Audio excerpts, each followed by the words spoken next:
Boa noite a todos, graça e paz, amém.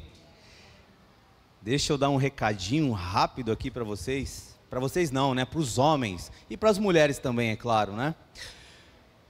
Nosso retiro já está aí, semana que vem, sexta-feira, estamos saindo daqui, para aqueles que puderem ir na sexta, outros, né, só no sábado. Mas nessa terça-feira agora, queria convidar todos os homens que vão para o retiro, para estarmos juntos aqui. Primeiro para orar e depois também para algumas informações, para saber quem é que vai com quem, o dia que vai, tá bom? Para podermos nos organizarmos aqui melhor, para que tudo seja para a glória de Deus. Então, terça-feira, às 8 horas da noite, tá bom? Todos os homens que estarão indo para o retiro, por favor, estejam aqui. Aqueles que não puderem, não tem problema, depois passaremos as informações para você, tá bom? Ok? Acho que é só isso, acho que é isso que o capitão pediu para eu passar para vocês aqui. Amém, queridos? Que bênção, né, esse tempo antes aqui da mensagem. Eu creio que recebemos a porção do Senhor aqui nesta noite, com certeza. Já faz um tempo que o Senhor tem colocado essa mensagem ao meu coração. Nos últimos domingos temos falado muito sobre... Deixa eu soltar aqui meu cronômetro aqui, que eu estou num desafio comigo mesmo, cara.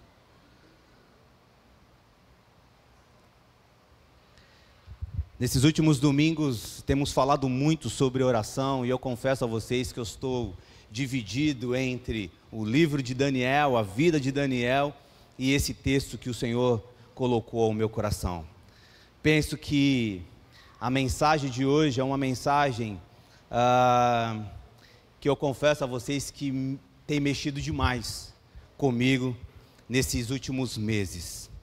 E essa mensagem, ela está lá em... Pode colocar a fotinha que você separou com tanto amor e carinho, Fabi. A mensagem... A Fabi vai colocar uma fotinha aqui só para a gente se situar melhor aqui. Olha, obrigado, tia. Deixou tudo no esquema aqui. A tia Jo é demais, cara. Nós falaremos hoje sobre esse tempo na vida de Jesus e também na vida desses dois homens, um do lado direito, o outro do lado esquerdo. O texto que nós iremos compartilhar nessa noite está lá no Evangelho de Lucas, capítulo 23, do versículo 39 ao 43. Tudo que o Senhor faz é bom, amém? Todas as coisas que acontecem em nossas vidas com um propósito. Essa imagem que vocês viram aqui, essa foto que vocês viram aqui, Deus tinha um propósito. Não foi à toa que aquelas 3 cruzes estavam ali. Não foi à toa que Jesus foi colocado no centro, no meio, do ladrão da direita e do ladrão da esquerda, segundo os evangelistas. Lucas vai dizer que são 2 malfeitores, mas enfim, tudo tem um propósito, tudo tem um porquê. E eu orava, e cada vez que eu pedia discernimento, sabedoria para Deus, Deus me mostrava algo muito além da foto, muito além daquilo que a gente lê aqui. E eu falei: Senhor, então me dá sabedoria. Se não der tempo para pregar hoje, pregarei num outro dia, numa outra oportunidade, mas é algo muito profundo.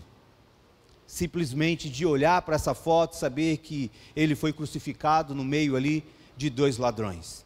Lucas capítulo 23, do versículo 39, se você trouxe a sua Bíblia, abra comigo. Leremos juntos.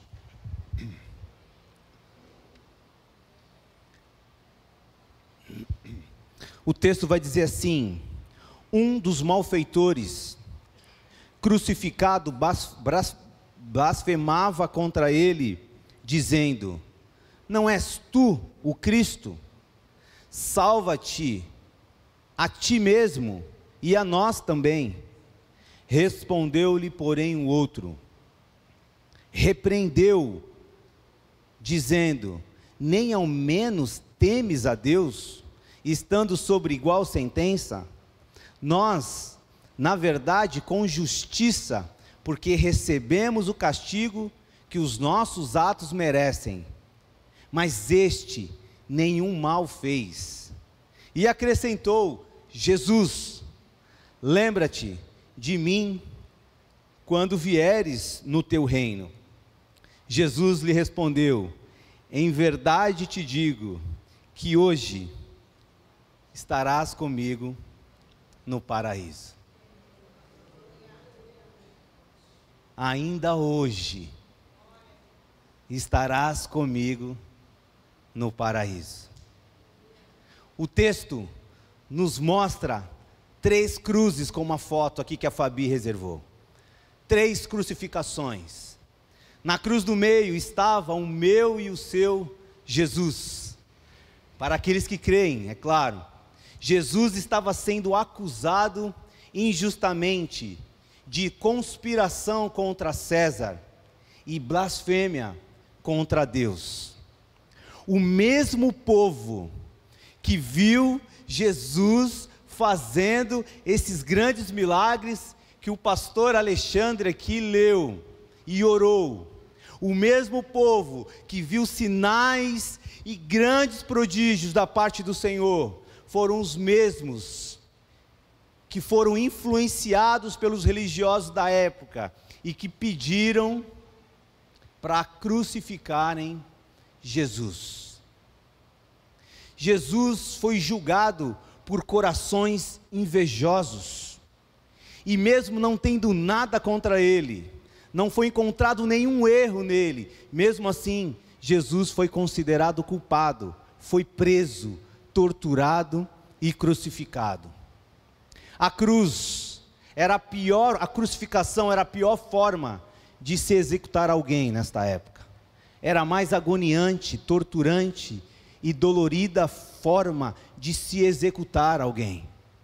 Jesus é colocado no meio porque era considerado o maior dos criminosos. Estava ele no meio de 2 malfeitores, um ladrão à direita e o outro à sua esquerda. Quando olho para esse posicionamento da cruz de Jesus ali no meio, vejo não somente Jesus dividindo ali aquele espaço, mas vejo também Jesus dividindo a história da humanidade, antes de Cristo e depois de Cristo, mas também vejo dividindo os homens, a história da humanidade, ou seja, temos 2 homens perdidos, como a humanidade está hoje. Um se arrepende e é salvo, e o outro, com um coração endurecido, não se arrepende. A posição que colocaram Jesus na cruz me mostra 2 grupos nesse mundo. Aquele grupo que passará a eternidade com Cristo, e o outro que passará a eternidade sem Cristo. Isso é muito importante pararmos e refletirmos sobre essas verdades. Nos deparamos com uma sociedade hoje, que vive hoje como se, desculpa a redundância aqui, que vive como se não existisse o amanhã. Ouve de Jesus, até presenciaram ou ouvir alguém contar os testemunhos que Deus fez, mas estão pouco preocupados com isso, pouco preocupados com Jesus.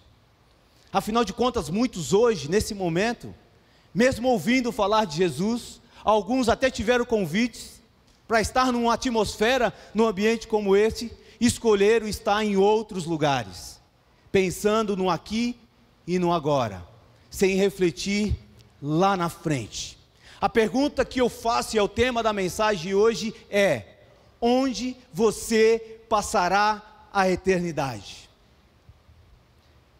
enquanto eu vou beber um golinho dessa água, reflita sobre isso rapidamente. Aonde você passará a eternidade?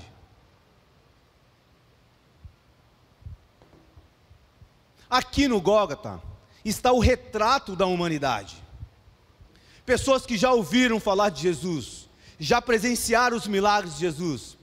Pessoas que quando estão em apuros, aí sim, clama, corre para Jesus, mas logo depois abandonam Jesus. E quando falo isso, não estou falando de um frequentamento de um templo ou de uma igreja, mas eu falo de um resultado que traz, um resultado que a presença de Jesus traz na vida de todo ser humano.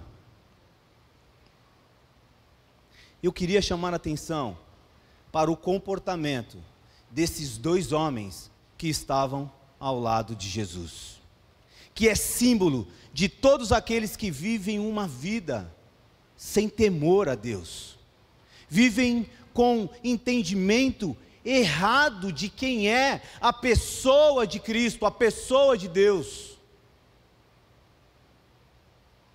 O primeiro ladrão aqui, destacado por Lucas, nos traz alguns ensinamentos importantes para a nossa vida. Esse homem, ele também estava sendo crucificado. É um homem que estava naquela cruz sofrendo, estava naquela cruz com dores. É uma pessoa que sofre e estava naquele lugar por causa de um coração não ensinável, um coração endurecido, com uma cerviz dura, alguém que está exatamente nessa situação de cruz, porque era rebelde, era desobediente, alguém que tinha prazer em ser um fora da lei, alguém que escolheu viver na desobediência. A palavra ladrão, que é utilizada por Mateus, por Marcos e por João, nos leva a entender que esses homens, eles não só subtraíam coisas de pessoas, de outras pessoas, mas estavam na cruz, por se rebelar contra o Império Romano. Até porque o ladrão naquela época que subtraía algo, não era digno da cruz. Mas o rebelde sim, aquele que se voltava contra Roma sim, ou seja, eram rebeldes, eram desobedientes à lei, eram pessoas que sabiam que precisava ser feito, mas não permitiam que a verdade ou a lei enchesse o seu coração. Tinham um coração voltado para a desobediência às leis. A raiz da palavra utilizada por Lucas, no grego para malfeitor, nos revela homens com um coração voltado para a maldade. Homens que quando escutava algo que ia contra a lei, algo que era mal ou fazia mal para alguém, era onde o seu coração estava sendo atraído. Homens que influenciavam outros contra os líderes romanos, e também eram influenciados facilmente por outros, quando o assunto era algo relacionado ao mal.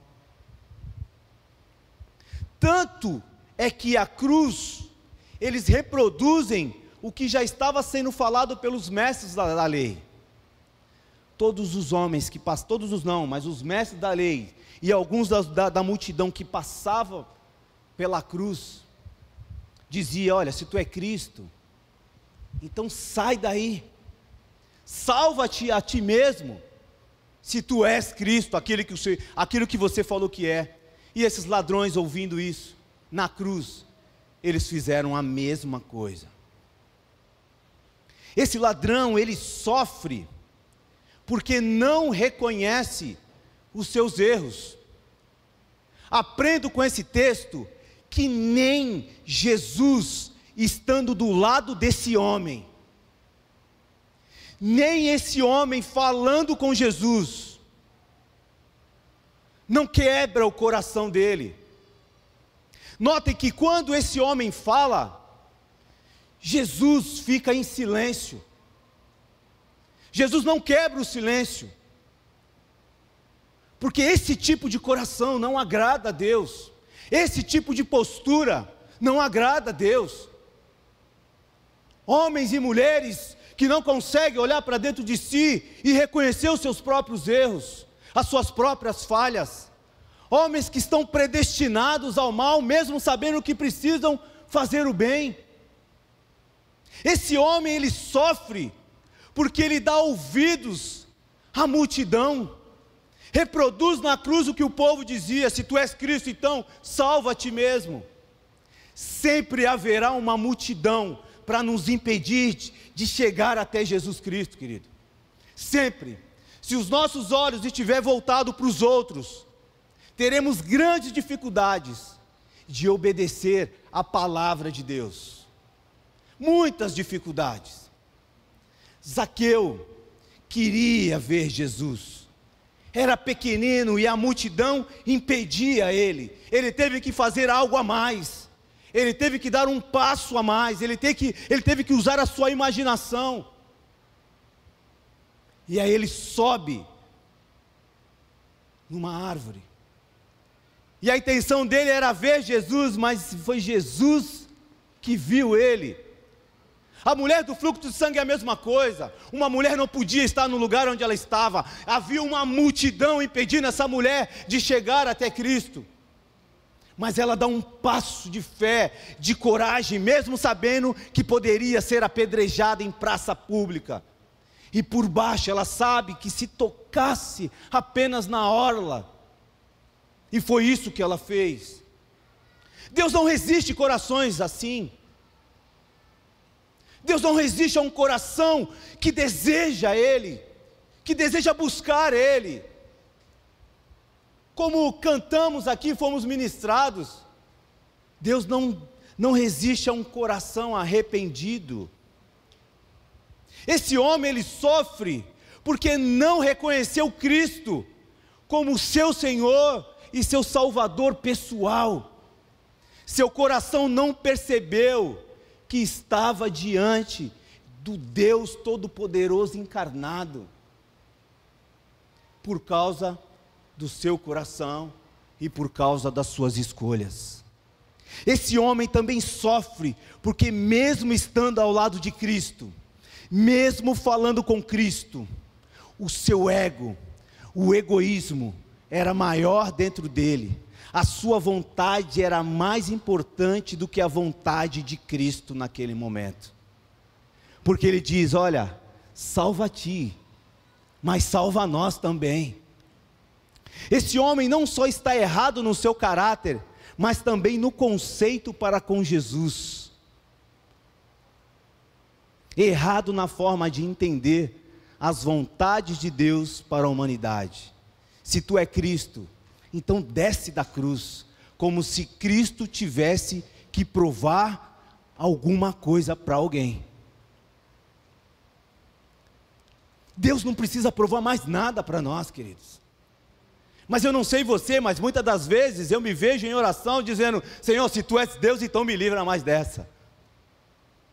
Senhor, se tu és Deus, então me dá isso ou me dá aquilo. Como se Deus precisasse provar algo para mostrar quem Ele é, o seu poder.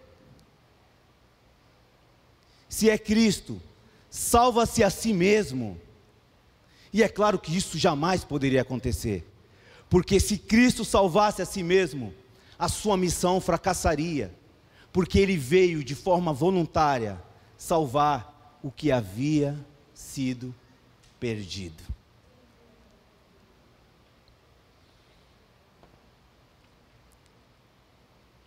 Por que que Jesus tinha que estar naquela cruz? É isso que aquele homem não entendia. Por que que ele tinha que morrer naquela cruz e depois ressuscitar? Por que ele tinha que sacrificar? Por que o sacrifício? Para pagar a pena de morte que merecemos por causa do pecado. Hebreus, capítulo 9, versículo 26, vai dizer assim: ora, neste caso, seria necessário que ele tivesse sofrido muitas vezes, desde a fundação do mundo. Agora, porém, ao se cumprir os tempos, se manifestou uma vez por todas, para aniquilar pelo sacrifício de si mesmo o pecado. Por que que ele tinha que fazer propiciação? A morte como propiciação? Por causa dos nossos pecados. 1 João capítulo 4, versículo 10 vai dizer assim: nisto consiste o amor, não em que nós tenhamos amado a Deus, mas em que Ele nos amou e enviou seu Filho como propiciação pelos nossos pecados. Essa cruz, essa morte, é o que nos reconcilia com Deus. É uma morte reconciliatória. É isso que o ladrão não estava entendendo. Para vencer a nossa separação de Deus, nós precisávamos de alguém que proporcionasse essa reconciliação. Ou seja, o pecado trouxe um grande abismo entre nós e Deus, e Jesus é a ponte da reconciliação. E essa morte nos trouxe a comunhão de volta com Deus. Hoje nós podemos ter o livre acesso, orar, caminhar com Ele, amar, desejá-lo, por essa tamanha, nós cantamos aqui, alguém ministrou isso, com essa tamanha graça e amor. Segunda carta aos Coríntios, capítulo 5, versículo 18 e 19, vai dizer assim: ora, tudo provém de Deus, que nos reconciliou consigo mesmo por meio de Cristo, e nos deu o ministério da reconciliação, a saber que Deus estava em Cristo, reconciliando consigo o mundo, não imputando aos homens as suas transgressões, e nos confiou a palavra de reconciliação. A morte que nos trouxe a redenção. Uma vez pecadores, estávamos escravizados pelo pecado e por Satanás. Precisamos de alguém que nos redima, que nos resgate da escravidão do pecado. A verdade é, precisamos de um entenda bem o que eu vou falar, um super-herói. Vale aqui para o Ministério Infantil aí, ó. Super-herói, Jesus.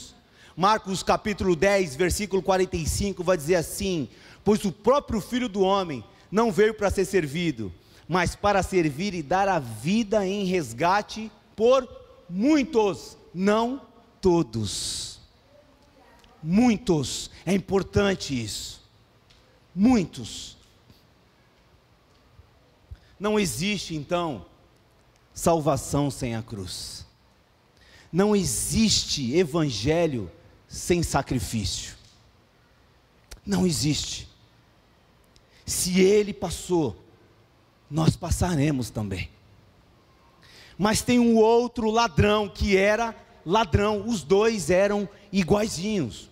Os dois insultavam Cristo.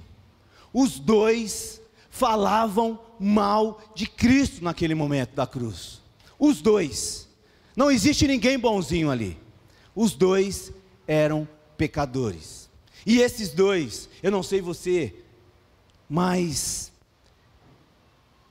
eu me vejo assim também. Não existe nada de bom em mim.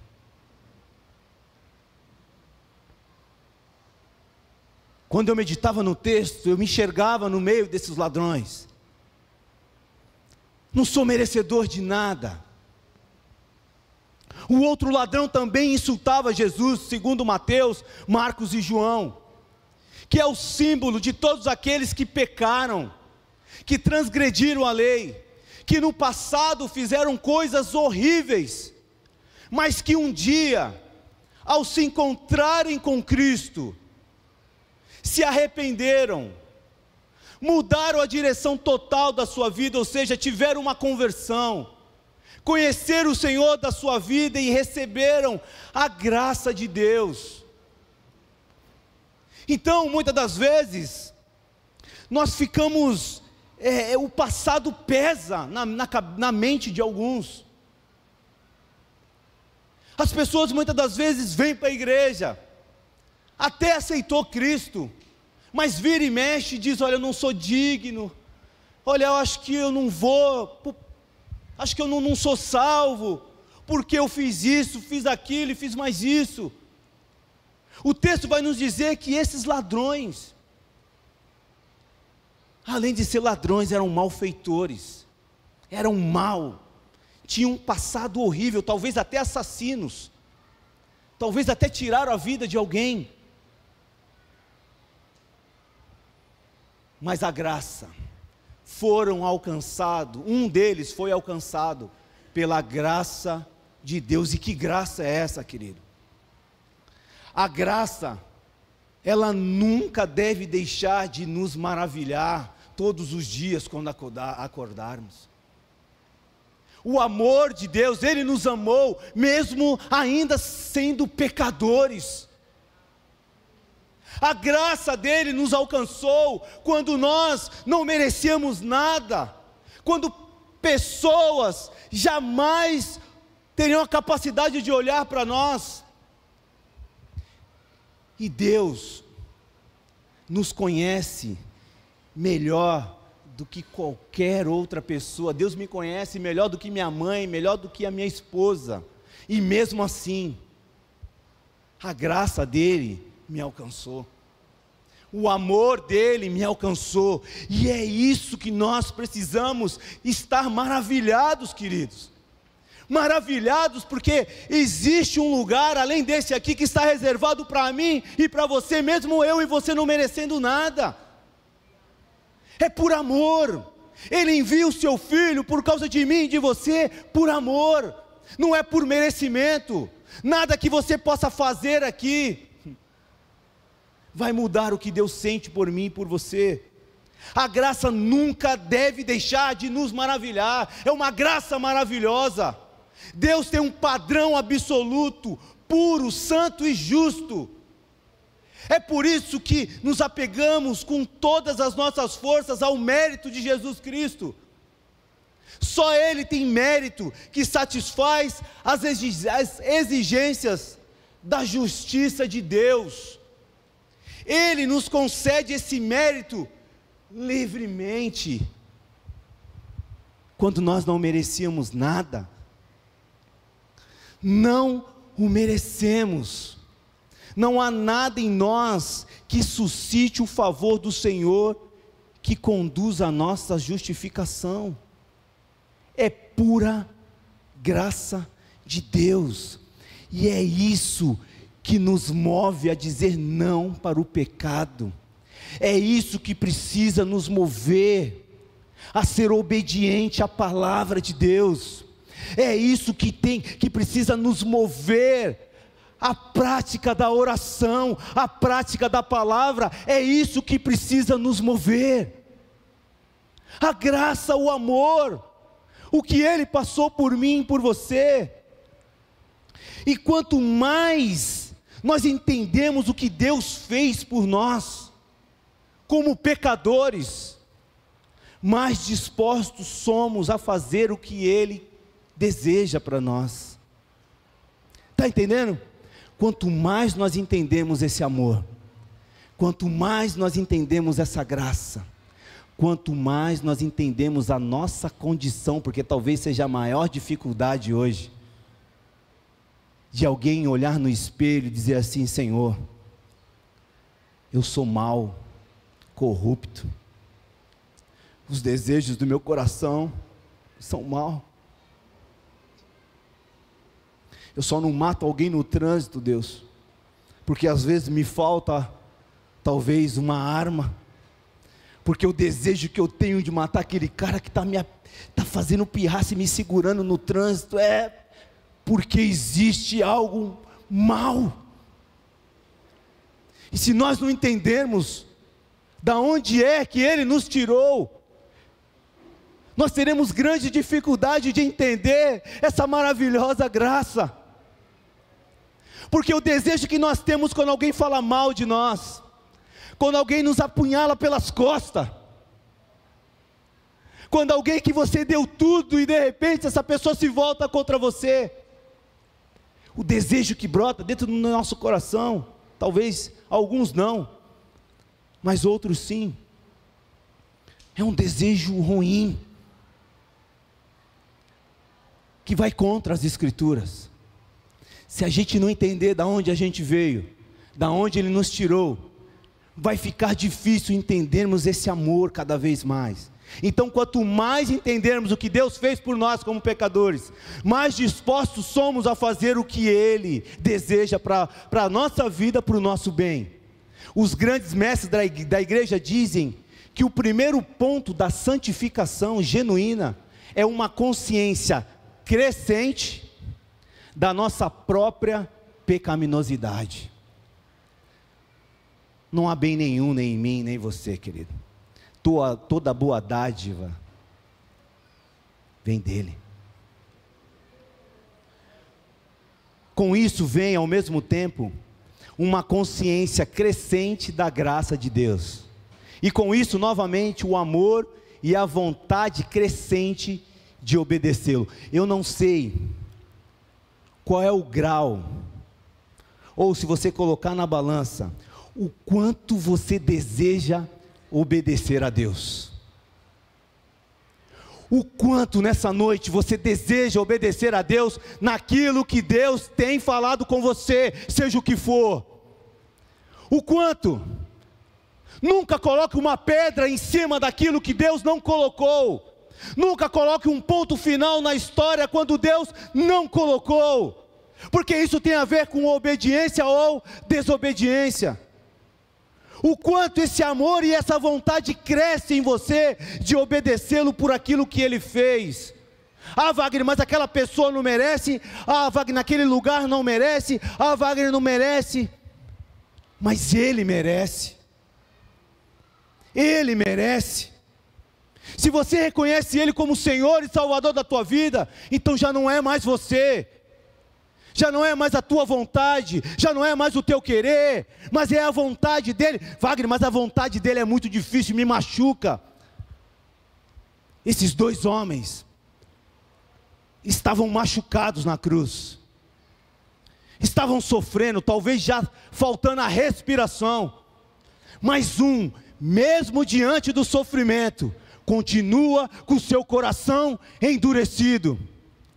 O outro, mesmo diante do sofrimento, quando ele está ao lado de Jesus, ainda o coração dele está endurecido.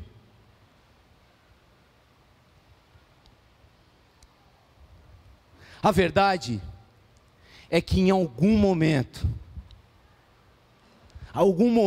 da crucificação, esse segundo ladrão, segundo Lucas, ele foi tocado. Gente, que lindo isso. Ladrão, malfeitor, fez tudo de errado, estava ali falando também de Jesus mal, mas em algum momento parecido como esse, em algum minuto, talvez refletindo sobre as frases que Jesus falava naquela cruz, antes dessa conversa, em algum momento ele foi tocado pela graça de Deus,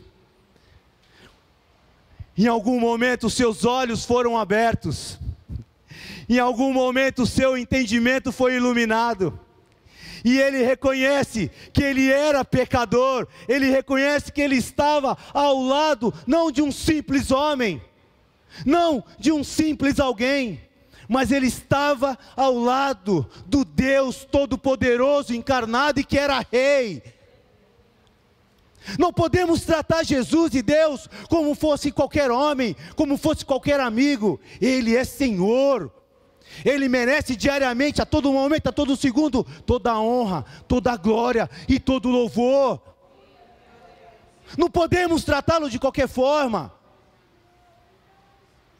O amor dele precisa nos constranger. Eu aprendi o verdadeiro amor, aprendi não. Quem sou eu, querido? Quem sou eu? A minha mãe me ama, a minha esposa me ama. Mas, querido, quando eu olho para isso e começo a aprender desse amor, é algo constrangedor.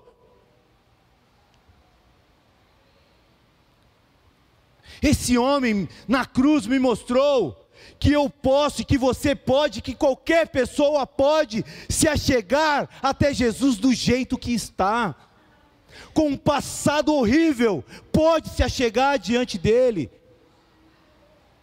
é acessível, não tem essa de melhorar para depois chegar, não, vem do jeito que você está. O toque de Jesus em nós faz com que tudo mude dentro de nós. Queridos, aquele público que estava ali se deliciando com aquelas mortes, com aquela crucificação, eles não conseguiram ver o que Jesus estava fazendo na vida do segundo ladrão, porque a aparência continuava sendo a mesma, o físico continuava sendo o mesmo, mas aquilo que estava sendo gerado dentro desse homem, ninguém podia ver, querido, porque o nosso Deus é o único Deus que transforma o homem e a mulher de dentro para fora, e não de fora para dentro. Ele não vai mudar as tuas vestes primeiro, não vai mudar o teu cabelo, os teus olhos, a tua aparência primeiro, Ele vai mudar o teu caráter, Ele vai mudar o teu coração, Ele vai mudar a forma com que você vê as coisas. E a primeira mudança que a conversão gera é o arrependimento. A palavra, ela é o espelho para mim e para você. Ela mostra muitas das vezes aquilo que eu não vejo e que ninguém vê. Porque o nosso Deus é o Deus que enxerga o coração. Ele não se atenta à aparência. Na verdade, Ele detesta a hipocrisia.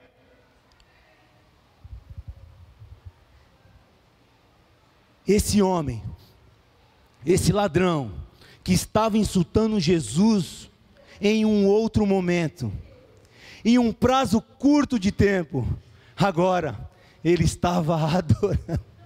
Querido, eu não sei você, mas olha, você pode ter entrado aqui de um jeito, mas se você crer, você pode sair daqui hoje adorando ao Senhor totalmente diferente. A justiça não pertence a você, a justiça pertence a Deus. Não é que você que muda a situação, não é na tua força, no teu intelecto que as coisas irão mudar, porque você tem um Senhor, você tem um Salvador, você tem um advogado fiel.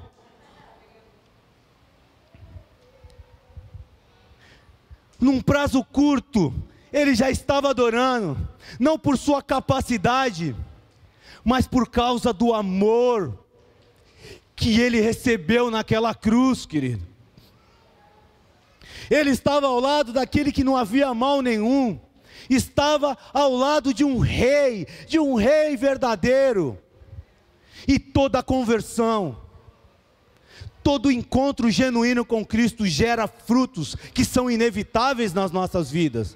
E é claro que o primeiro dele, a gente percebe aqui, é o arrependimento.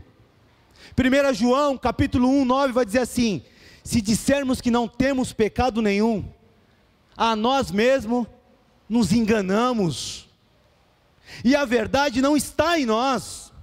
Mas se confessarmos os nossos pecados, Ele é fiel e justo para nos perdoar os pecados e nos purificar de toda a injustiça. Ele se arrepende de tudo que fez no passado, quando o seu entendimento é aberto. Provérbios capítulo 9, versículo 10 vai dizer que o temor do Senhor é o princípio da sabedoria, e o conhecimento do santo é prudência. ele temeu a Deus, mas não só teme a Deus, repreende o outro que não teme e continua com o coração endurecido a Deus. Ele consegue ficar calado diante de uma situação de injustiça. É algo que não cabe dentro dele. Também se torna um evangelista pregando a verdade de Deus. Enquanto o homem não compreender o temor a Deus, não há esperança para a sua alma. Jesus até aqui está calado, mas por causa desse coração, e ele diz: olha, lembre-se de mim. Jesus rompe o silêncio. Sabe por que Jesus rompe o silêncio? Porque ele não resiste a um coração quebrantado, querido. Ele não resiste. O que agrada a Deus são corações quebrantados que reconhecem as suas limitações, as suas fraquezas. Mas parece que nos dias de hoje as pessoas querem ser, não querem demonstrar as suas fragilidades, não querem demonstrar as suas fraquezas.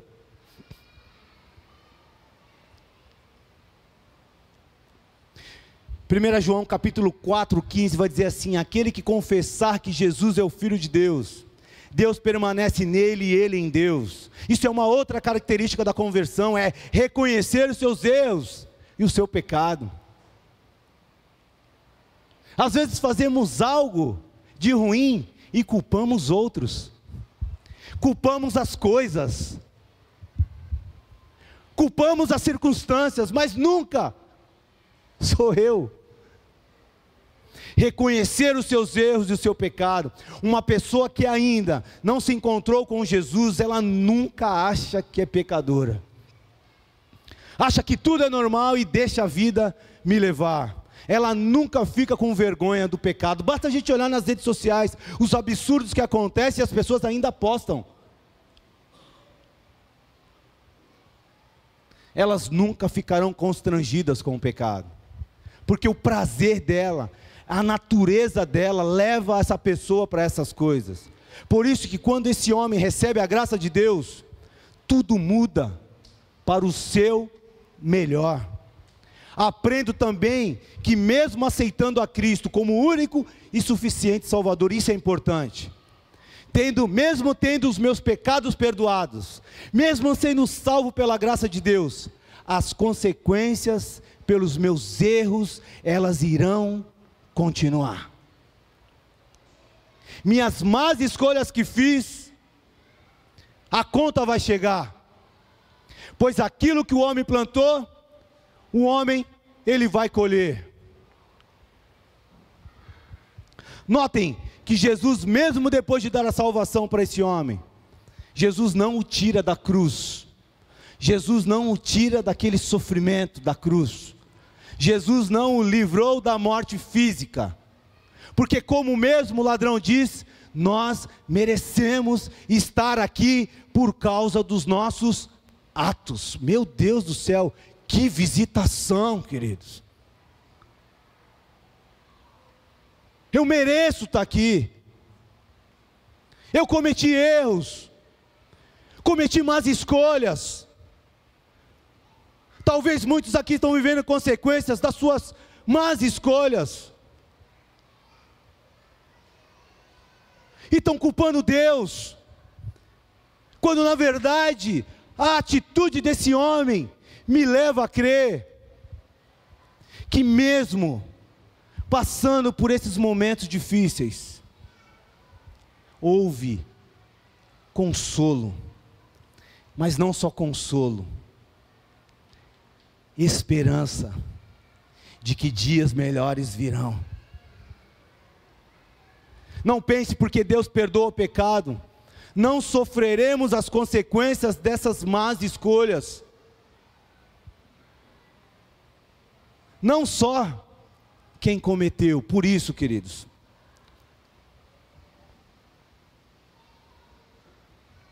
a palavra de Deus, ela é manual para as nossas vidas. Seja o que você fizer, ore ao Senhor, espere, porque a porta que Deus abre, ninguém fecha. Não tenha pressa. A porta que Deus abre, ninguém fecha. Agora, a porta que Deus fecha, ninguém abre. Você tem um Senhor, confia nele, ore, leia a palavra. A resposta está aqui, para tudo na nossa vida.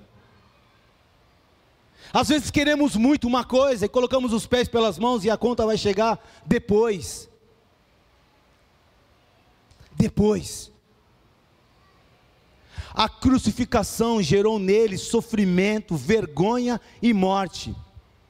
Mas olhando para os dois ladrões na cruz, ninguém pode ver algo que Deus fez na vida de um deles. Versículo 42. Jesus, lembra-te de mim, quando vieres no teu reino. Que lindo isso. Senhor, só lembra de mim.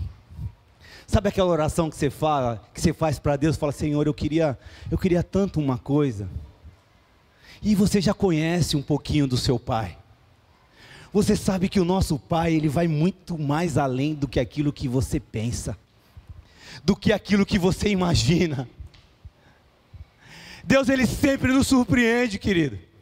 Quando Ele encontra em nós um desejo de acertar, de viver a obediência do Senhor, ainda que erramos, mas existe um desejo de acertar. Ele reconhece que Jesus, quem Jesus é e qual era a sua condição diante de Jesus.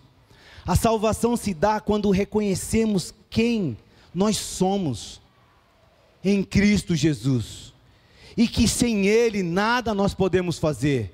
Reconhecemos que precisamos do Salvador, que irá nos salvar da maldição do pecado, que nos escravize, que precisamos de um Senhor que governe a nossa vida, porque sozinho não somos capazes de vencer, nem de governar a nossa vida, vencer o pecado e de governar a nossa vida.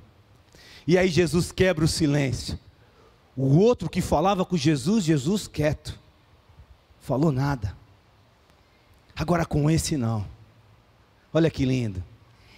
Em verdade, quando eu era novo convertido, a segunda vez que eu li a Bíblia completa, toda vez que eu ouvia essa palavra, em verdade, ou então no Antigo Testamento, assim diz o Senhor, nossa, meu coração palpitava e eu falava assim: agora vai vir uma promessa.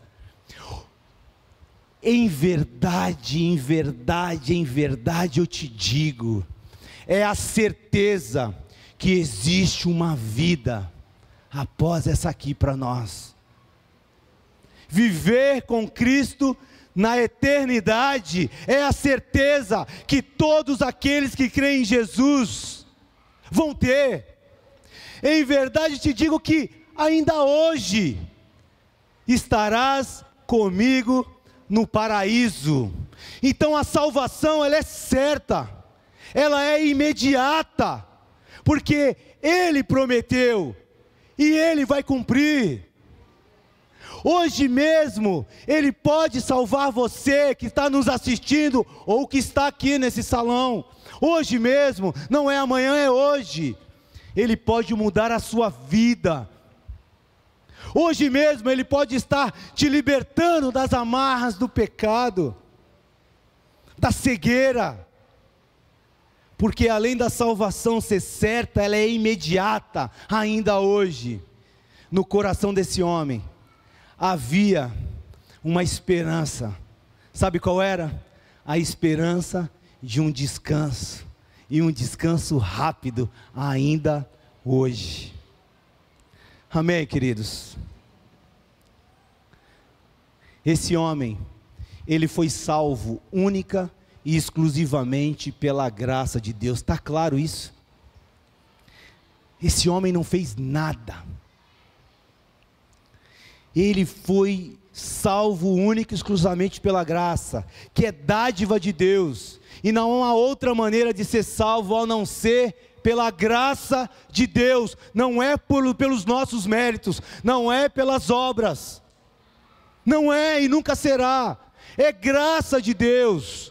Efésios capítulo 2, 8 vai dizer assim: porque pela graça sois salvo, por meio da fé, e isso não vem de vós, é dom de Deus. Então, você não é salvo pelas obras que você realiza para Cristo, não é pelo dízimo, não é pelo ministério que você serve, não é pela caridade que você faz, você é salvo pela graça, você é salvo por aquilo que Cristo realizou na cruz por mim e por você, mesmo não sendo merecedores, por causa desse amor de Deus, é que somos salvos. Hoje estarás comigo, ainda hoje.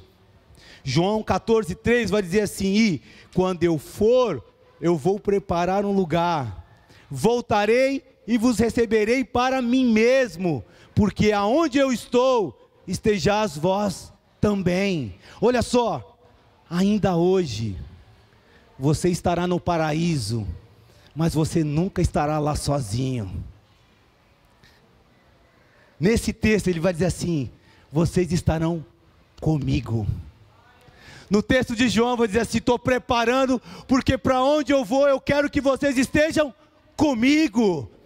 Por isso, querido, se não tem prazer no Senhor aqui nessa terra, não vai fazer sentido nós estarmos lá. Por isso que esse sacrifício, esse amor, essa graça, ela precisa nos mover, pelo menos que nós saiamos daqui hoje refletindo o Senhor, com grande amor, e esse amor não cabe dentro de nós, ele vai ser espalhado dentro da tua casa, ele vai impactar teu marido, tua esposa, teus filhos, teus vizinhos, porque esse amor, querido, ele não é nosso, ele é dele, não cabe dentro de nós. Por isso, qual é a tua resposta que você vai dar para o pecado que está batendo diariamente na tua porta? O pecado diariamente bate, mas cabe você dominá-lo. Se você entender cada vez mais o que Cristo fez, vai ficar muito mais fácil vivermos para a glória de Deus. Porque o que Deus quer com essa palavra comigo, e aonde eu estiver, eu quero que vocês estejam, sabe o que é comunhão?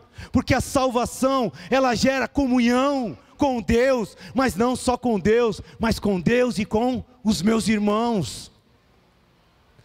Não tem como ter comunhão com Deus e não ter comunhão com os meus irmãos.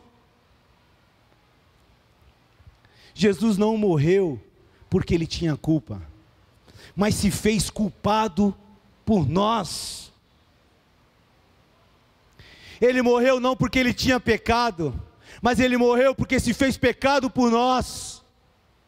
Ele morreu porque se fez maldito por causa da maldição que estava sobre nós. Ele carregou sobre si todas as nossas dores, transgressões, e o castigo que estava sobre ele é que nos traz a paz. Ele morreu a nossa morte, para que nós pudéssemos ter vida e vida em abundância. E eu quero terminar aqui, queridos, a mensagem de hoje. Aonde você vai passar a eternidade? Eu não sei se o Ministério de Louvor tem um cântico para nós. Se tiver, por favor. O que acontece hoje em dia é que a multidão continua zombando de Deus. O que acontece hoje em dia é que as pessoas continuam tirando uma onda na cara de Jesus Cristo e na nossa frente, e muitos de nós somos levados por essa pressão, quando esquecemos essa verdade. Aquele ladrão, quando ele tem esse encontro com Cristo, ele começa a repreender o outro, e ele fala assim: você não consegue nem temer a Deus.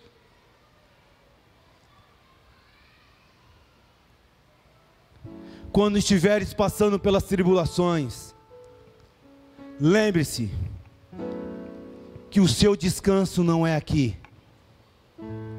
Lembre-se que mesmo sem merecer, sendo um pecador, Deus te perdoou e te deu esperança, uma nova vida, porque Ele te ama. Lembre-se que para aqueles que estão em Cristo Jesus, toda dor vai cessar, as lutas cessarão, as enfermidades baterão retirada, mas a fé, a esperança permanece, e Ele é fiel e justo para cumprir na minha vida e na sua vida o que te prometeu. Que o amor, que a graça do Senhor nos leve a viver uma vida em obediência, porque tudo aquilo que nós precisamos, Ele deixou tudo preparado. Basta você tomar uma posição na tua vida, basta você se posicionar, sem ter medo, desde que seja um posicionamento baseado na palavra de Deus e na vontade de Deus. E nessa noite, você tem a oportunidade, porque você ouviu sobre dois homens nas mesmas condições e circunstâncias, um coração endurecido, uma cerviz dura, e que nesse momento está na eternidade sem Cristo, quando teve a oportunidade, e o outro está junto com Ele, porque reconheceu quem Ele era. Qual é a sua resposta que você vai dar hoje para Deus? De um lado, um ladrão que disse não para Cristo, que disse não para a sua palavra. Do outro lado, o ladrão que disse sim, que se arrependeu e desejou obedecer a Ele. Qual é a sua resposta nessa noite? Aonde é que você passará a eternidade?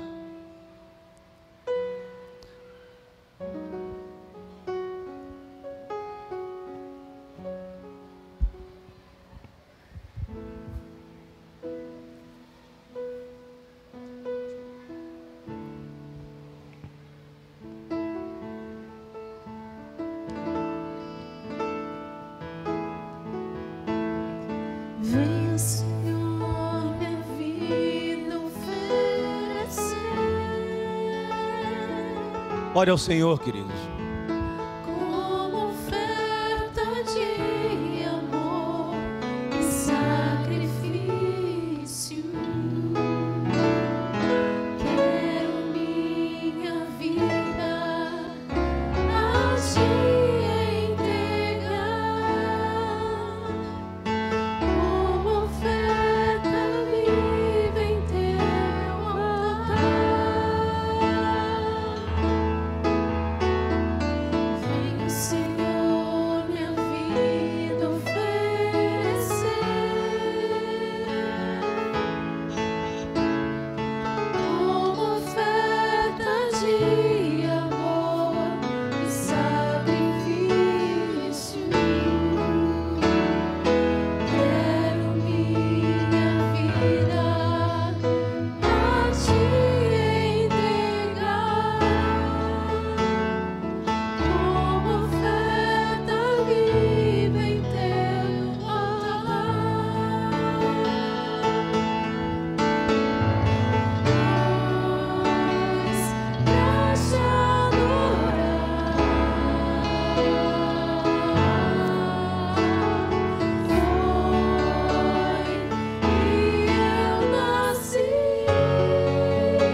Vamos levantar e orar ao Senhor mais uma vez.